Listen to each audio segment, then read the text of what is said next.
Hi everybody, it's Jody Lynn. I've gotten some emails saying people are still having a hard time finding me on Mastery Connect. I'm going to walk you through those steps. You're going to click on Mastery Connect and you're going to log in. If you're not following me already, you can go into your Community tab and then you're going to click on My District and you can just type in Jody Lynn. And then click and I should pop up, and then my icon is this pink badge. Keep calm, we wear pink on Wednesday. Not a mean girl, anti-mean girl, I just like the color pink. But when you're searching for your assessment, you're going to click on the Assessment tab. The computer's a little slow this morning. You're going to go to Language Arts.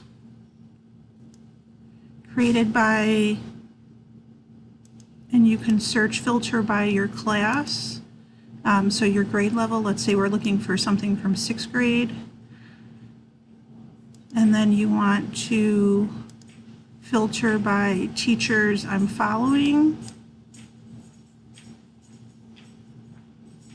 And then they're going to pop up and populate underneath. So that they'll be there. You just need to make sure that you're pulling, when you hover over, that you're pulling the assessment that is tied to your building. They look similar. Hopefully that helps you. So once again, I'm just going to go to Assessments,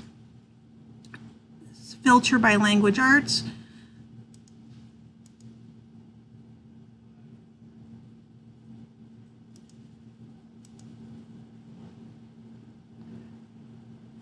If you want to get more specific, you can filter by your grade level.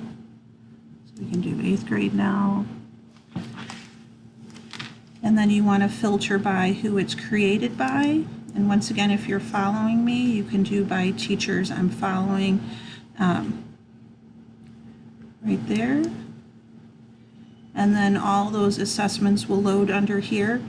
You can see that all of your assessments are there, and I have lots of assessments already uploaded for this year, so I can see how many times they've been uploaded. But if you are still confused after this quick video, feel free to shoot me an email and I can stop by and help you. Have a great day.